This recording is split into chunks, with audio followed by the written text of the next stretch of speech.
Hello, in front of me I've got Suzuki SX4 S-Cross. In this video I'll show you how to manage DSBS and what it is.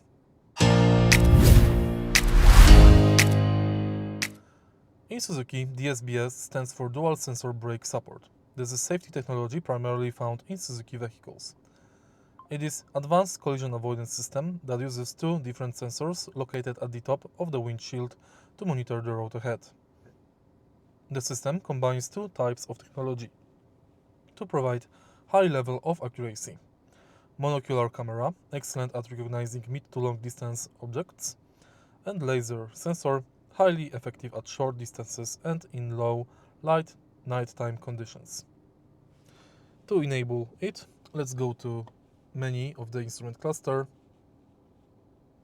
and find DSBS.